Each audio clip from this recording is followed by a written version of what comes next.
ወምድርኒ ትገብር ፋሲካ ተሐጺባ በደመ ክርስቶስ ተሐጺባ በደመ ክርስቶስ ተሐጺባ በደመ ክርስቶስ ተሐጺባ በደመ ክርስቶስ ምድር ጸዳች ሐሴት አረገች ምድር ጸዳች ሐሴት አረገች በክርስቶስ በእምነት አጠበች በክርስቶስ በእምነት አጠበች በክርስቶስ በእምነት አጠበች በክርስቶስ በእምነት አጠበች ወምድርኒ ትገብር ፋሲካ ወምድርኒ ትገብር ፋሲካ ተሐጺባ በደመ ክርስቶስ ተሐጺባ በደመ ክርስቶስ ተሐጺባ በደመ ክርስቶስ ተሐጺባ በደመ ክርስቶስ። በስመ አብ ወወልድ ወመንፈስ ቅዱስ አሐዱ አምላክ። መጀመሪያ በክርስቶስ ክርስቲያን በወልድ ውሉዳን ብመንፈስ ቅዱስ ድማ መንፈሳውያን ዝተሰመኹም ንእግዚአብሔር ቤተሰብ አፍቀርቲ ንጽሕተ ንጹሓን ቅድስተ ቅዱሳን አቁራሪት መዓት ሰአሊት ምሕረት ዝኾነት አደና ቅድስት ድንግል ማርያምን ብናይ ኩሎም ሕሩያን እግዚአብሔር ቅዱሳን መላእኽቲ ነቢያትን ሐዋርያትን ጻድቃንን ሰማዕታትን በረድኤትን ብጸጋን አመንቲ ብመስቀል ጎይታናን አምላኽናን መድሓኒናን ኢየሱስ ክርስቶስ ተመካሕቲ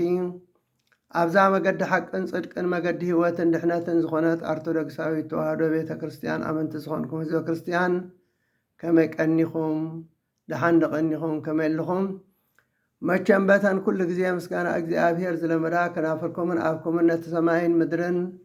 ዝርአን ዘይርአን ኩሉ ዝፈጠረ ልዑለ ባህሪ እግዚኣብሔር ኣምላኽና ተመስገን እግዚኣብሔር ኢልኩም ምስጋናኹም ከም ተቕርበሉ ዘጠራጥር የብለይን። ሓራይም በዓል ሎሚ ንዓይን ንኣኻትኩምን እግዚኣብሔር ኣምላኽና በቲ ቅዱስ ቃሉ በቲ ቅዱስ መንፈሱ ብቅዱስ ጽሑፍ ገሩ ዝምህረና ድሕሪ ጰራቅሊጦስ መዝሙር ማለት ከምቲ ኩሉ ግዜ ሰንበት ሰንበት ክገብሮ መዲበ ዘለኹ ናይ ዕለተ ሰንበታት እዚ መዝሙር እዚ ድሕሪ ጰራቅሊጦስ ዘለዎ ሰናብቲ መዝሙር ናይ ዕርገት ተባሂሉ ዝፍለጥ ታሽዓይ መዝሙር ካብ ትንሳኤ እዩ። ምክንያቱ ስለምንታይ ታሽዓይ ተባሂሉ ደኣ ትሽዓተ ሰንበት ጥራይ ድና ሕሊፍና ዘለና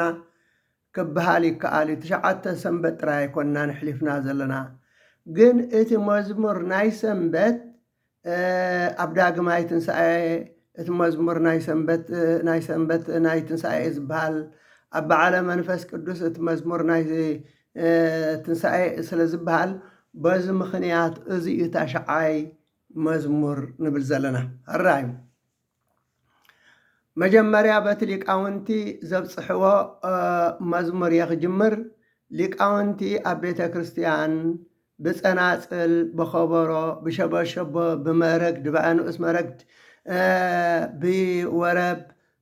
እናገበሩ ዘብፅሕዎ እዚ ብዝተፈላለየ ዜማ ብዙሕ ዓይነት ዜማ ዘለዎ መዝሙር እዩ። ምስቲ ወንጀል ምስቲ ናይ ዕለት ከኣሰማማዕ እቱት መዝሙራት ናይቲ ዕለተ ሰንበት ሕራይ እንታይ እዩ ዝብለና በሰለስቱ ይብል በሰለስቱ ሃልየታ ማለት ዘምሩ ለእግዚአብሔር ጻድቃኑ እስመ ተንሥአ ክርስቶስ እሙታን ዘምሩ ለእግዚአብሔር ጻድቃኑ በህየ ሰበረ ውሃተ ብርት ወበህየ አውፅአ ዘቀዳሚ ልህኮቶ ዘምሩ ለእግዚአብሔር ጻድቃኑ አርአዮ ለቶማስ ርግዘተ ገበሁ ወለእንድርያስ ቅንዋተ እደዊሁ ዘምሩ ለእግዚአብሔር ጻድቃኑ አርገ በስብሃት ውስተ ሰማያት በአርባ ዕለት ምስለ መላእክት ዘምሩ ለእግዚአብሔር ጻድቃኑ ወግነዩ ለዝክረ ቅዱሳቱ ሰላም ዘሃመ ወሞተ ከመ ያድኅነነ ወአርገ ከመይ ቤዞነ ውእቱ እግዚአ ለሰንበት በፍስሐ ወበሐሴት ተቀበልዎ መላእክት እናበሉ ይዝምሩ ማለት እዩ። ትርጉሙ ማለት ብመጠኑ ተርጊመየ ኣለኹ ምሉእ ንምሉእ እኳ እንተ ዘይኮነ ግን ንኣናስ ንመረዳእታ እኹል እዩ። ጻድቃኑ ንእግዚአብሔር ዘምሩ ክርስቶስ ተንስኡ ካሞ ጻድቃኑ ንእግዚአብሔር ዘምሩ ኣብኡ ማዕፆ ሓፂን ሰይሩ ካብኡ ኣውፂእዎ ንቀዳማይ ፍጥረቱ ማለት ቀዳማይ ፍጥረቱ ዝበሃል ዘሎት ሓፂን ሰይሩ ዝበሃል ዘሎ ሲኦል ማለት እዩ። ካብኡ ከዓ ኣውፂእዎ ነቲ ቀዳማይ ፍጥረቱ ዝበሃል ዘሎ ከዓ ቀዳማይ ፍጥረት ኣቦና ኣዳም ን5500 ዓመታት ተኣሲሩ ኣብ ፀልማት ኣብ ደልሃመት ኣብ ስቃይ ስለ ዝነበረ ካብኡ ከዓ ኣውፂእዎ ማለት እዩ። ጻድቃኑ ንእግዚአብሔር ዘምሩ ስለዚ ኣቶም ቅዱሳን ኣቶም ጻድቃን ንእግዚአብሔር ዘምርሉ መዝሙር ሓጎስ ዘምርሉ ማለት እዩ። ንሕና ክንዝምረሉ ይግባአና። ኣብዚ ቅነዚ እግዚአብሔር ኣምላኽና ካብቲ ዝነበረና ባርነት ካብዚ ዝነበረና ሓጢአት ካብዚ ዝነበረና ፀልማት እሱር ቤት ማሕቡስ ኣብ ትሕቲ ስልጣን ሰይጣን ተገዚእና ዝነበርና ካብኡ ናፃ ወፂና ናፃ ሓራ ስለ ዘውፀና ከነመስጉኖ ይግባአና እሞ ስለዚ እንታይ ዝብለና ዘሎ ዘምሩ ለእግዚአብሔር ጻድቃኑ ንቶማስ ዝተወግአ ጎድኑ ኣርእይዎ ምስ ተስአ ቶማስ እንታይ ኢሉ ነይሩ? እቶም ደቀ መዛሙርቲ ተሲኡ ምስ በልዎ ሽዑ መዓልቲ ተሲኡ ክረአዮም ከሎ ኣይፀንሐን። ተሲኡ ምስ በልዎ ኣነ ፍጹም ኣይኣምንን እየ በዚ ትብሉኒ ዘለኹም ብቃልኩም ኣይኣምንን። ኣብቲ ዝተሸንከረ ኣእዳው መስማር ዝኣተዎ ኣፃብዕቱን ኣእጋሩን እንተዘይረኣኹ ኣብቱ ብኹናት ዝተወግኦ ጎድኑ ከዓ ኣፃብዕተይ እንተዘይእተኹ ፍጹም ኣይኣምንን እየ ኢልዎ ስለ ዝነበረ እንታይ ይብሉ ኣለዉ? ቶማስ ዝተወግኦ ጎድኑ ኣርእይዎን እንድርያስ ድማ ዝተሸንከረ ኣእዳው ይብለና። ጻድቃኑ ንእግዚአብሔር ዘምሩ ብምስጋና ናብ ሰማያት ዓሪጉ ኣብ ኣርያ ኣብ 40 መዓልቱ ምስ መላእክት ጻድቃኑ ንእግዚአብሔር ዘምሩ ንዝኽሪ ቅዱሳኑ ስገድሉ ሰላም ዝሓመመ ዝሞተ ምእንቲ ከድሕነና እዩ ዓሪጉ ምእንቲ ክብጀወና ጎይታኣን ሰንበት ብሓጎስ ብሰላም ተቐቢሎሞ መላእክቲ ይብለና። እዚ ከዓ ብ40 መዓልቱ ንሰማያት ከም ዝዓረገ እናገለፁ በቃ ነቲ እዚ መዝሙር ኣዝዩ መሳጢ ብዝኾነ ዜማገሮም እዮም ሊቃውንቲ ዘብፅሕዎ። ሕራይ ነቲ ኣብ ግዜ ቅዳሴ ዝንበበልና ካብ መፅሕፍቲ ካብ ጳውሎስ ካብ ግብረ ሃዋርያት ካብ ወንጀላት ነናይ ዕለቱ ነቲ መዓልቲ ሰማማዒ ዝቐርብ ማለት እዩ። ሕጂ ቀዳማይ ዝንበብ ኣብ ቅዳሴ መልእክቲ ጳውሎስ ናብ ሰብ ኤፌሶን ምዕራፍ 4 ካብ ቁፅሪ 1 ክሳብ 13 ዘሎ እዩ። ሃዋርያ ቅዱስ ጳውሎስ ከምዚ ይብል ደጊም ኣነ ንጎይታ ብምግልጋለይ ንኣኻትኩም ወንጀል ብምስባኸይ ማለት እዩ ዝተኣሰርኩ ነቲ ዝተፅዋዕኩምሉ ፅዋዓ ብቕዓት ኮንኩም ክትርከቡ እልምነኩም ኣለኹ ኢሎም ርኢኹም። ነቲ ዝተፀዋዕኩምሉ ኣነ ንስኻትኩም ተፀዊዕና ኣለና ተፀዊዕና መድሃኒ ኣለን ክርስቶስ ፀዊዑና ኣሎ ናብ መንግስተ ሰማያት ዓዲሙና ኣሎ። ስለዚ ኣብዚ ዕድመ እዚ ኣብዚ መፀዋዕታ እዚ ብቕዓት ኮይንና ክንርከብ ይግባአልና። ብሓቂ ትሑታት ከምኡን ለውሃት ኩን ይብለና። ንሓደ ሓድኩም ብፍቕሪ እናተፃወርኩም ዕጉሳት ኩኑ ነቲ ብመንፈስ ቅዱስ ዝረኸብኩሞ ሕብረት ብማእሰር ሰላም ጠሚርኩም ክትሕልዎ ተጋደሉ። ሪኢኹም ነዚ እግዚአብሔር ኣምላኽና ዝሃበና ፀጋ ነዚ እግዚአብሔር ኣምላኽና ዝገበረልና ውዕለት ብማእሰር ሰላም ጠሚርኩም ክትሕልዎ ሲ እንታይ ግበሩ? ተጋደሉ ተቃለሱ። ከምቲ ንሓንቲ ተስፋ ተፀዋዕኩም ሓደ ሰብነት ሓደ መንፈስ ኣሎ ኢሉ ሓደ ጎይታ ሓንቲ እምነት ይብለና። ሪኢኹም ሓደ ጎይታ ዝበሃል ጎይታናን ኣምላኽናን መድሓኒናን ኢየሱስ ክርስቶስ። ሓንቲ ጥምቀት ማለት ከዓ ብኣብ ብወልድ መንፈስ ቅዱስ እዩ። ሓንቲ ጥምቀት ማለት ከዓ ወዲ 44 መዓልቲ ጓል ኣብ 80 መዓልቲ ምጥማቕ እዩ ኣሎ። ከምኡውን እቲ ልዕሊ ኩሉን ብኩሉን ኣብ ኩሉን ዝኾነ ሓደ ኣምላኽ ኣቦ ኩሉን ይብል ኩሉ ኣሎ። ኣብ ሚክያስ ምዕራፍ 2 ፍቅሪ 10 ኣብ ቀዳማይ ቆሮንጦስ ምዕራፍ 12 ፍቅሪ 6 ንመልከት። ገና ከምቲ ክርስቶስ ዝዓደለና ፀጋ ንነፍሲ ወከፍ ፀጋ ተዋሂብና ኣሎ። እግዚአብሔር ኣምላኽና ፀጋ ሂቡና ኣሎ፣ ስልጣን ሂቡና ኣሎ። ስለዚ ነዚ ፀጋ ተዋሂብና ዘሎ ሸለል ከይበልና ኣጽኒዕና ክንሕዞ ክንጋድል ይደልየና መድሃኒ ዓለም ክርስቶስ ስለዚ ከኣዩን ኣብ ላዕሊ ምስ ዓረገ ብዙሓት ምሩኻት ሒዙ ከደይ ደቂ ሰብ ከዓ ውህበት ሃበዝብ ዓረገ ማለት ናብ መዓምቕ ምድሪ ወሪዱ ከም ዝነበረ ማለት እንተዘይኮይኑ እንታይ ከሰምዕ ይኽእል እቲ ናብ መዓምቕ ምድሪ ዝወረደ ከዓ ንኩሉ ብህላዊ እንትክመልእ ልዕሊ ኩሉ ሰማያት ዝዓረገ ንሱ እዩ ንሱ ከዓ ንገሊኦም ሃዋርያት ንገሊኦም ነቢያት ንገሊኦም ሰበኽቲ ወንጌል ንገሊኦም ናይ ነፍሳት ጓሶት ንገሊኦም ከዓ መምህራን ገበሮም እዚ ከዓ እታ ሰብነት ክርስቶስ ዝኾነት ቤተ ክርስቲያን ምእንቲ ክትህነፅ እቶም ቅዱሳን ኣብ ኣገልግሎት ፍጹማን ምእንቲ ክኾኑ ንሕና ከዓ ኩልና ብእምነት ሓደ ኮይንና ንወዲ ኣምላኽ ፈሊጥና ናብ እኹል ሰብኣይ ናብ ክርስቶስ መልኣክ ብፅሕና ክሳብ እንበፅሕ ይብለና ስለዚ ብዛዕባ ተዓረገ ናብ መዓምቕ ምድሪ ወረደ ዝብል ቀዳማይ ገሊፅናያ ስለ ዝነበርና ደጋጊምና ምግላፅ ኣይደልን ምክንያቱ መድሃኒ ዓለም ክርስቶስ ብስጉ ኣብ መስቀል ተሰቂሉ ከሎ ብነፍሱ ግን ናብ ሲኦል ከይዱ ነቶም ን5500 ዓመታት ተኣሲሮም ዝነበሩ ካብኡ ከም ዘውፅኦም ማለት ዝገልፅናዮ ነርና ኢና ኣብቲ ዝሓለፈ ዝሰደድክዎ ክትርእይዎ ትኽእሉ ኢኹም ሕራይ ካልኣይ ዝንበበልና ቀዳመይቲ መልእኽቲ ጴጥሮስ ምዕራፍ 1 ካብ ቁፅሪ 1 ክሳብ 9 እዩ ካብ ጴጥሮስና ኢየሱስ ክርስቶስ ሃዋርያ ዝኾነ ናብቶም ኣብ ጳንጦስን ኣብ ገላትያን ኣብ ቀጰዶቅያን ኣብ እስያን ኣብ ቢታንያን ተሰዲድኩም ፋሕ ኢልኩም ዘለኹም ንኢየሱስ ክርስቶስ እዙዛት ክትኮኑ ብምንፃግ ደሞ ከዓ ምእንቲ ክትነፁ በቲ ቀዳሲ ዝኾነ ስራሕ መንፈስ ቅዱስ እግዚኣብሔር ኣቦ ዝሓረየኩም ጸጋን ሰላምን ኣባኻትኩም ይብዛሕ ንኢየሱስ ክርስቶስ ካብ ሞት ብምንትስኡ ሕያው ተስፋ ዝሃበና በብዝሕ ምሕረቱ ብሓድሽ ልደት ውሉድ ዝገበረና ኣምላኽ ኣቦ ጎይታና ኢየሱስ ክርስቶስ ይመስገን ንሱ ነቲ ዘይበርስን ዘይባላሾን ዘይፅምሉን ኣብ ሰማያት ኣርዲምልና ዘሎ ርስቲ ከም ንወርስ ገበረና ኢልኹም መድሃኒ ዓለም ክርስቶስ ናብዚ ዓለም እዚ ዝመፀ ምእንታና ዶሙ ዘፍሰሰ እንታይ ንምርካብ እዩ ነቲ ዘይበርስ ዘይባላሾ ዘይፅምሉ ኣብ ሰማያት ቀሪቡልና ዘሎ ርስቲ ምእንቲ ክንወርስ ኢሉ ምክንያቱ ተስፋና ክርስቲያን እንታይ እዩ ትፅቢትና ንሕና ክርስቲያን እንታይ እዩ ኣብዚ ዓለም እዚ ነርና ምስ ሞትና ስጋና በሪሱ ናብ ሓመድ ተቐይሩ ኣራዊት በሊዕዎ ቃላይ ውሒጥዎ ውሒ ወሲድዎ ዝተርፍ ዘይኮነስ ተስእ ሟቲ ተለዓል ሟቲ ነቓሕ ሟቲ ዝብል ብድምፂ ሊቀ መላእኽቲ ብቅዱስ ሚካኤል ክእወጀልና እሞ ዝበለየ ዝበስበሰ ናብ ሓመድ ተቐየረ ኣራዊት ዝበልዖ ቃላይ ዝወሓጦ ውሒ ዝወሰዶ ተስእ ሟቲ ምስ ተባዕለ ካብ ፅፍር እግርና ክሳብ ፀጉሪ ርእስና ሓንቲ ኣካል ከይጎደለትና ከም ትስእ ተስኢና ከዓ እዚ ሓማሚ ስጋና ዘይሓምም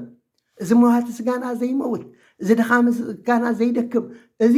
ጠማይ ስጋና ዘይጠሚ ኮይኑ ከም መላእኽቲ ኣምላክ ኮይኑ ንዘለዓለም ኣብ መንግስተ ሰማያት ክንወርስ ስለዚ እንታይ ዝብለና ዘሎ ንሱ ኢልና መድሃኒ ዓለም ክርስቶስ ማለት ነቲ ዘይበርስን ዘይባላሾን ዘይፅምሉን ኣብ ሰማያት ኣርዲምልና ዘሎ ርስቲ ከም ንወርስ ገበረና ይብለና እግዚኣብሔር ኣምላኽ ይመስገን ንስኻትኩም ስለ ዝኣመንኩም ኢልና እቲ ኣብ መወዳእታ ዘመን ክገሃዝ ዘለዎ ድሕነት ክሳዕ ዝመፅእ ሓይሊ ኣምላኽ ክሕልወኩም ሽሕኩ ሕጂ ርኢኹም ኣብዚ ዓለም እዚ ሽሕኩ ሕጂ ንቁሩብ ግዜ ብብዙሕ ዝዓይነቱ ፈተና ክትሓልፎ ግድእ እንተኾነ በዚ ክትሕጎሱ ኢኹም እዚ ከዓ እታ እምነትኩም ሓቂ ከም ዝኾነት ከረዲ እዩ ወርቂ ሽሕኳ ብሓዊ እንተተኮልዐ በራሳ እዩ እምነት ግና ምስ ተፈተነት ኣዝዩ ዝበለፀ ዋጋ ኣለዋ ከመይ ኢየሱስ ክርስቶስ ክግለጽ ከሎ ምስጋናን ስብሃትን ክብርን ከተምፃልኩም እያ ሕጂ ከይረኣኹሞ ተፍቅሮ ከይረኣኹሞን ብኡ ተኣምኑ ኣለኹም እቲ ናይ እምነትኩም መደምደምታ ዝኾነ ድሕነት ነፍስኩም ምስ ተቐበልኩም ከዓ ብክንገር ዘይከኣል ክቡር ሓጎስ ክትሕጎሱ ኢኹም ይብለና ኣሎ ክንገር ክትዛረበሉ ዘይትኽእል ካብዚ ዓለም እዚ ብዝበለፀ ካብዚ ፅቡቕ ህንፃታት እንሪኦ ወይ ጥዑም እንሪኦ ካብኡ ዝበልፅን ካብኡ ዝጥዕምን ምዃን እዩ ሃዋርያ ቅዱስ ጴጥሮስ እዙي صحف እዙي ንመን يጽحفዎ እንተልና ነቶም ብሰንኪ እስጢፋኖስ ፋሕ ኢሎም ናብ ሙሉእ ዓለም ዝተበተኑ ኣሚኖም ምስ ተጠመቁ ትምህርቲ ንድሕነት ብግቡእ ዘይረኸቡ ትምህርቲ ድሕነት እዚ ብግቡእ ዘይረኸቡ ብደም ክርስቶስ ዝድሓኑ እግዚአብሔር አምላክ ዝሓርዮም በተቀዳስ መንፈስ ቅዱስ ዝቀድሶም በጥንቀት በሐድሽ ልደት ተወልዱ ስለዚ አመን ኃይል አምላክ ክሕልዎም ምዃኑ ንቁርብ ጊዜ ብርቱዕ ሽግርን ፀባን እንኳ እንተ አጋጠሞም ክርስቶስ ምስ መፀግና ኣብ መዓልቲ ፍርዲ ብክንገር ዘይኽእል ከተዛረቡ ቃላት ዝሓፀረካ ኣዝዩ ዓብ ሓጎስ ክሕጎሱ ምዃኖም በዛ መልእኽቲ ገሩ የፃናንዖምን ተስፋ ይህቦም። ምክንያቱ ንቅዱስ እስጢፋኖስ እቲ ቀዳማይ ሰማዕቲ እስጢፋኖስ እዩ ብክርስትና እምነት ብእምኒ ተቐጥቂጡ ዝሞተ ሽዑ ፋሕ ኢሎም እዮም ተበቲኖም ነይሮም። ስለዚ እንታይ ኢሉ ናብቲ መጀመርያ ክጅምር ከሎ እንታይ ኢሉ ናብዚ ረእይዎ ካብ ጴጥሮስ ናይ ኢየሱስ ክርስቶስ ሃዋርያ ዝኾነ ናብቶም ኣብ ጳንጦስን ኣብ ገላትያን ኣብ ቀጶዶቅያን ኣብ እስያን ኣብ ቤትያንያን ተሰዲድኩም ኢሎ ተሰዲድኩም ፋሕ ኢልኩም ዘለኹም ኢሎም ብሰንኪ እስጢፋኖስ ምስ ተሰደደ ፋሕ እዮም ኢሎም ተሰዲድኩምን ፋሕ ኢልኩም ዘለኹም ንኢየሱስ ክርስቶስ እዙዛት ክትኮኑ ብምንጻግ ደሙ ከዓ ምእንቲ ክትነጽሁ በተቀዳሲ ዝኾነ ስራሕ መንፈስ ቅዱስ እግዚአብሔር ኣቦ ዝሓረየኩም እንዳበለ የፃናንዖም ንቁርብ ጊዜ ሓሳር እንተረኸበኩም ውርደት እንተረኸበኩምካ እዚ ሓላፋ እዩ ድሓር ግን ጎይታናን ኣምላኽናን መድሓኒናን ኢየሱስ ክርስቶስ ምስ መጽአ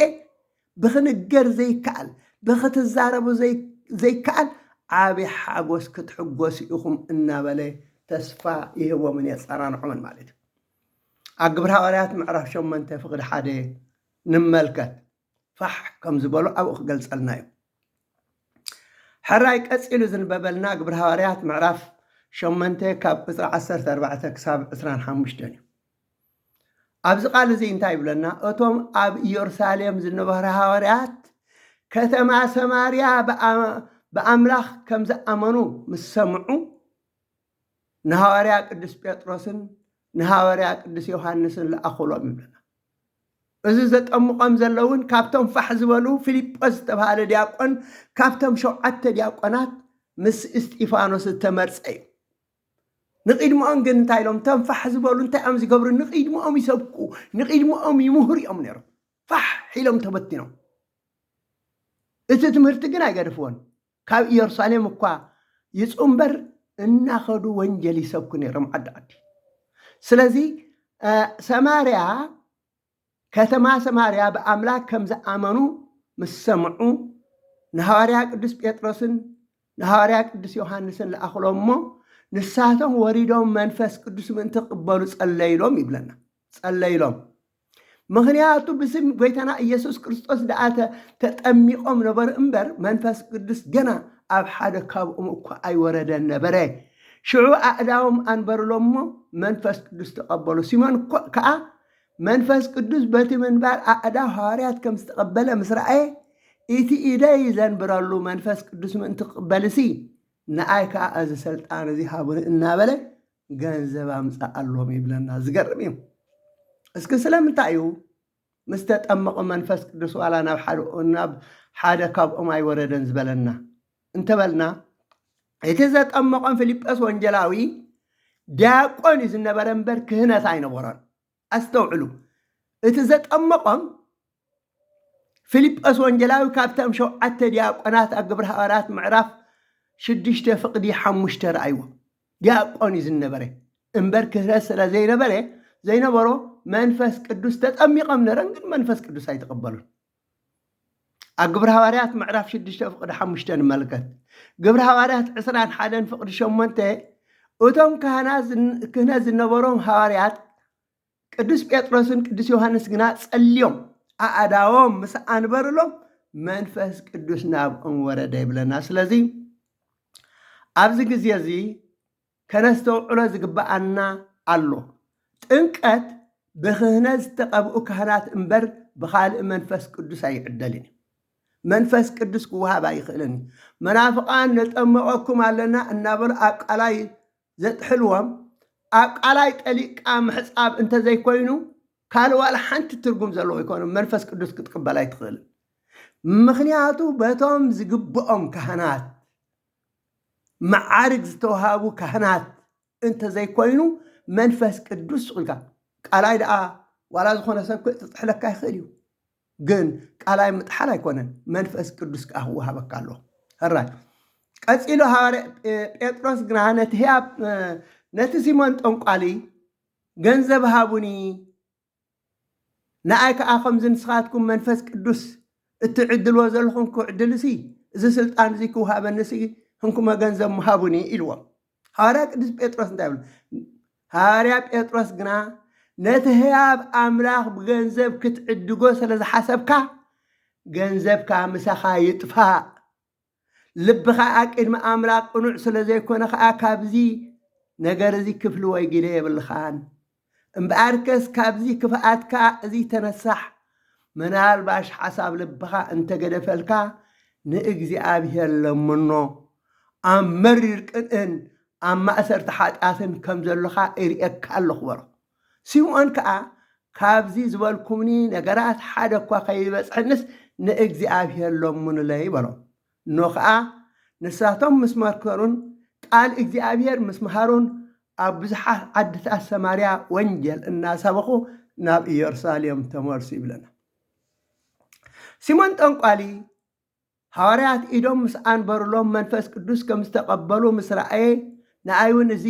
ሃቡኒ እናበለ ገንዘብ ምስ ኣምፃሎም ቅዱስ ጴጥሮስ ነቲ ህያው መንፈስ ቅዱስ ብገንዘብ ክትዕድጎ ስለ ዝሓሰብካ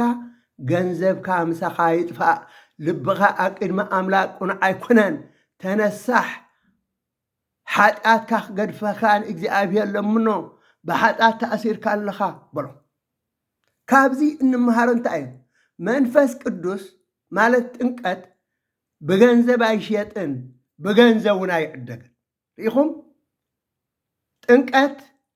ብገንዘብ ኣይሽየጥን ብገንዘብ ከዓ ኣይዕደግን ካብዚ ኣብዚ ግዜ እዚ ብሰርቲፊኬት ኣምሲልካ ዝግበር መሸጣ ልቁዑን መጠኑን ዝሓለፈ ከይኸውን ኣዝዩ ሓለዋን ጥንቃቅን ዘድልዮ ጉዳይ ስለዚ ሰርቲፊኬት እንዳበልካ ገንዘብ ብዘይ መጠኑ ብዘይ ልክዑ ዝግበር ኣሎ ስለዚ እዚ ከዓ ቁርብ ትዕግስቲ ክግበረሉ ከም ዘሎ ክተሓሳሰበሉ ይግባእ ሕራይ ቀፂልና ስብከት ናይ ቅዳሴ መዝሙር 67 ፍቕዲ 68 እዩ እንታይ ዝብል ሰብህዎ ለእግዚአብሔር ወዘምሩ ለስሙ ፍኖተ ግበሩ ለዝኣርገ እንተ ዓረብ እግዚአብሔር ተፈሱ እንተ ዓረብ እግዚአብሔር ስሙ ወተፈሱ በቅድሚሁ ይብል ትርጉሙ ጻድቃን ይሕጎሱ ኣብ ቅድሚ ኣምላኽ ደስ ይብሎም ባሂልዎም ዕልል ይብሉ ንኣምላኽ ዘምሩሉ ንስሙ ምስጋና ዘምሩሉ ነቲ ደበና ዝውጣሕ መንገዲ ዝፅረግሉ ስሙ እግዚአብሔር ኣብ ቅድሚኡ ተሓጎሱ እቲ ኣብ መቕደሱ ዝሓድር ኣምላኽ ኣቦ ዘኽተማትን ጠበቓ መበለታትን እዩ ይብል ሓራይ እዚ ብዲያቆናት እዩ መጀመርያ ዝዝመር ድሓር ኩልኻ ከዓ እንዳተቀባበልካ ተብፅሖ 5 ግዜ ከምቲ ኩሉ ግዜ ንብለኩም 5 ግዜ ምሳሌ ናይቲ 5 ቅንዋት ማለት እዩ ሰብሐ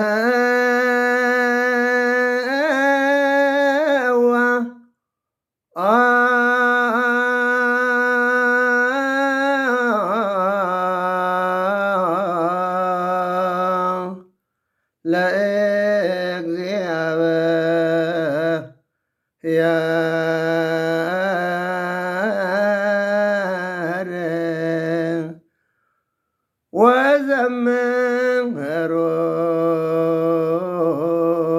ለስሙ ፍኖተ ግበሩ ለዘአርገ እንተ እግዚአብሔር ስሙ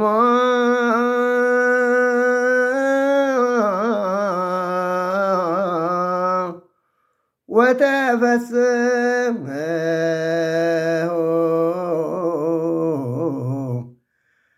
بقدمه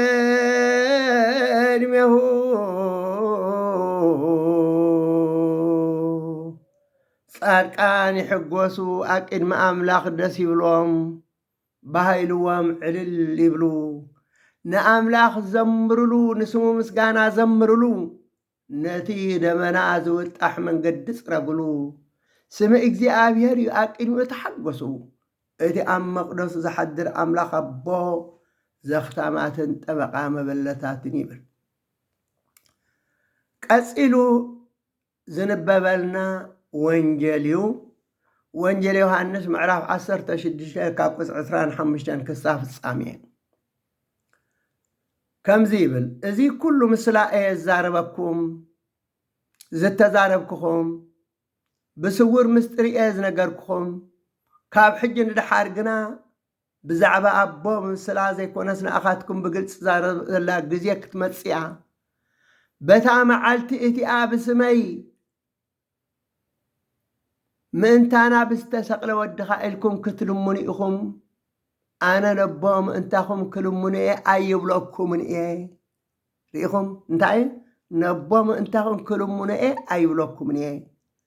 ምኽንያቱ ንስኻትኩም ኣነ ካብ ኣምላኽ ሰብ ኮይነ ናብ ዓለም ከም ዝመጻእኩ ስለ ዝኣመንኩምን ዘፍቀርኩምንን ኣቦ ባዕሉ የፍቅረኩም እዩ ካብ ኣቦ ወፂኤ ናብ ዓለም መጻእኩ ከም ብሓድሽ ንዓለም ገሪፈ ናብ ኣቦ ይኸይድ ኣለኹ ይብል ምኽንያቱ እንታይ ዝብለና ዘሎ መድሃኒ ዓለም ክርስቶስ ካብ ኣቦ ወፂኤ ናብ ዓለም መጻእኩ ካብ ብሓድሽ ንዓለም ገሪፈ ናብ ኣቦ ይኸይድ ኣለኹ ቃል ብቅድሙ ነበረ እቲ ቃል ኣምላኽ ነበረ እቲ ቃል ኣምላኽ ነበረ ብኡ ኩሉ ኾነ ካብቲ ዝኾነ ዘበለ ብዘይካ ብኡ ዋል ሓደ እኳ ዝኾነ የልቦን እቲ ቃል ስጋ ኮነ ይብለና ምኽንያቱ ኣበይ ነሩ ክርስቶስ ኣብ ሰማያት ብዘይካ እቲ ካብ ሰማይ ዝወረደ ኣብ ሰማይ እውን ዘሎ ናብ ሰማይ ዝዓረገ ዋላ ሓደ እኳ የልቦን ይብል ስለዚ እንታይ ዝብለና ዘሎ ካብ ኣቦ ወፂአ ናብ ዓለም መጻእኩ ከም ብሓድሽ ንዓለም ገሪፈ ናብ ኣቦ ይኸይድ ኣለኹ እቶም ደቀ መዛሙርቱ ከዓ እኖ ሕጂ ብጉል ትዛረብ ኣለኻ ሓንቲ እኳ ብምስላ ኣይተዛረብካን ኩሉ ከም ትፈልጥ ሓደ እኳ ክሓተካ ከም ዘየድለካ ሕጂ ፈለጥና ስለዚ ካብ ኣምላኽ መውፃእካ ንኣምን ኣሎና በልዎ ኢየሱስ ከዓ ከምዚ ኢሉ መለሰሎም ሕጂ ደኣሚንኩም እኖ ኩልኻትኩም ነንበይንኹም ነናብ ስፍራኹም እትዝረውላ ንበይነ እትገድፍላ ግዜ ትመጽእ ኣላ እዩ ምኽንያቱ ክሕዝዎ ምስ መጽኡ ኩላቶም ፋሕ ክብሉ ክሃድሙ ምዃኖም ንበይኑ ክተርፍ ምዃኑ እዩ ዝገልጸሉ ኣላ ትመጽእ ኣላ ድሮ ከዓ እንሃ መጽያ ግናኻ ኣቦይ ምሳይ እሞ በይነቲ ኣይኮንኩን ኣባይ ሰላም ምእንቲ ክትረኽቡ እዚ ነገርክኹም ኣብ ዓለም ፀበብ ኣለኩም ሎ ኣብ ዓለም ሽግር ኣለኩም እንተኾነ ግና ኣጅኹም ንዓለም ስዒረ የብለን ስለዚ ክቡራት ክርስቲያን ክርስቶሳውያን ኣብ ዓለም ከለና ብሰንኪ እምነትና ብዙሕ ፀበባ ብዙሕ ሽግር ብዙሕ መከራ ክንረክብ ንኽእል ኢና ይረኽቡና ኣለዉ ኣሕዋትና ኣብ ልብያ ኣብ ሰሃራ ክርስቲያን ጥራይ ብምዃኖም መስቀል ኣብ ክሳዶም ብምእሰሮም ነቲ ኣብ መስቀል ተሰቕለሎም ክርስቶስ ለይትን መዓልትን ምእንትን ናብኡ ክጥሙቱ ናብኡ ክሪኡ ኣብ ክሳዶም ኣሲሮም ብሰንኪ እዚኣ ፀበባ ይረኽቦም ኣሎ ብሰንኪ መስቀል ክርስቶስ ሽግር ይረኽቦም ኣሎ መከራ ይረኽቦም ኣሎ እንተኾነ ግን ኣጆኹም ንዓለም ስዒራ ኢኹም ዝበል ኣጆኹም ተስፋ ኣለኩም ምንም እኳ ብስጋ መከራ ውርደት እንተረኸብኩም እዚ ፈኩሽን ሓለፋይን ሽግር እዚ መዘና ዘይብሉ መዋዳድርቲ ዘይብሉ ዘለዓለማዊ ህይወት የጥርየልኩም ከም ዘሎ ክትፈልጡን ክትርድኡን ይግባአኩም ስለዚ ኣብ ዓለም ፀበባ ኣለኩም እንተኾነ ኣጆኹም ኢሉና ኣጆኹም ኢለና ኣሎ መድኃኔዓለም ክርስቶስ ኣነ ንዓለም ስዒረያ እየ ወይ ክስዕርዋ ኢኹም ኣብ ወንጌል ማቴዎስ ምዕራፍ 10 ፍቕዲ 22 ስለ ስመይ ብኩሎም ሰባት ጽሉኣት ክትኮኑ ኢኹም ይብል ስለ ስመይሲ ብኩሎም ሰባት ጽሉኣት ክትኮኑ ኢኹም እቲ ክሳዕ መወዳእታ ዘገስግና ንሱ ክድሕን ይብልና ስለዚ ክርስቲያን ብምዃንና ክንዋረድ ኢና ክንሓስር ኢና ሽግር ክረኽበና እዩ መከራ ክረኽበና እዩ ስቃይ ክረኽበና እዩ ውርደት ክረኽበና እዩ ሓሳር ክረኽበና እዩ እንተኾነ ግን እቲ ሽግርና እቲ ፀባና እቲ ሓሳርና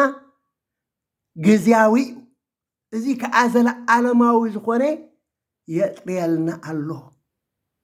እዚ ፈኩሽን ሓላፋይሲ ዘይሓልፍ ንዘለዓለም ነባሪ ከጥርየልና ምዃኑ ክንፈልጥ ይግባአና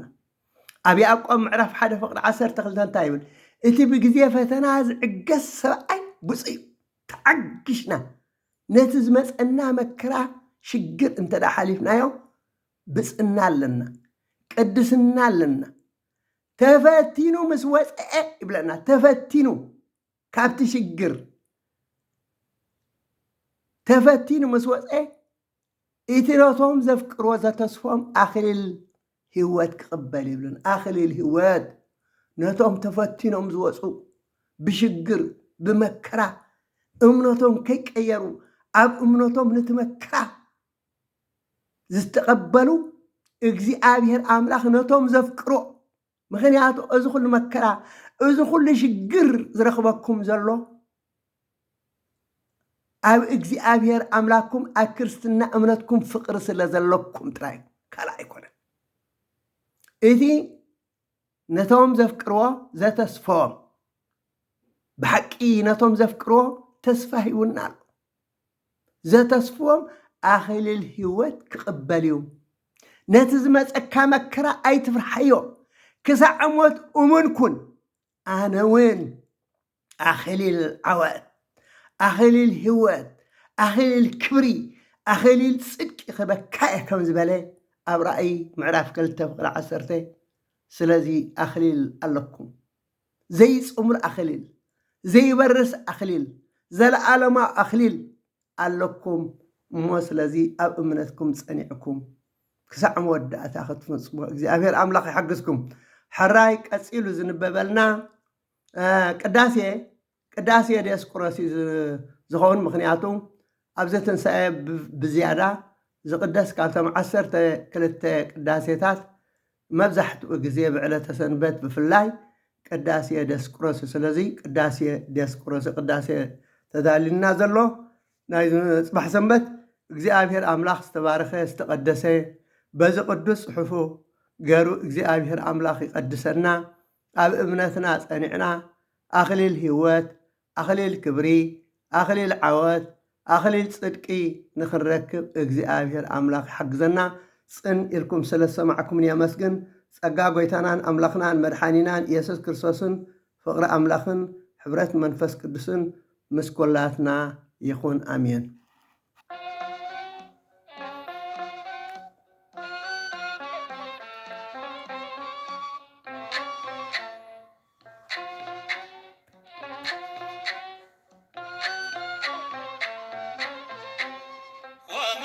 مدرني تقبل ومدرني تقبل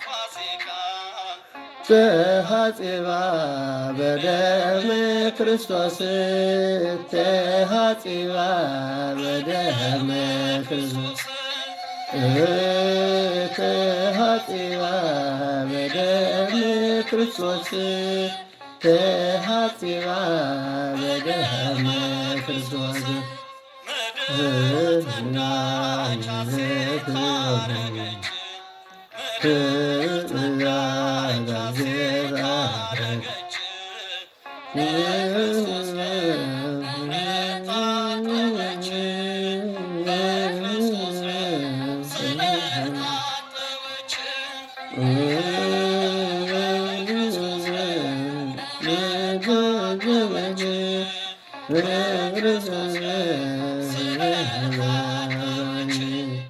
ወበርህኒ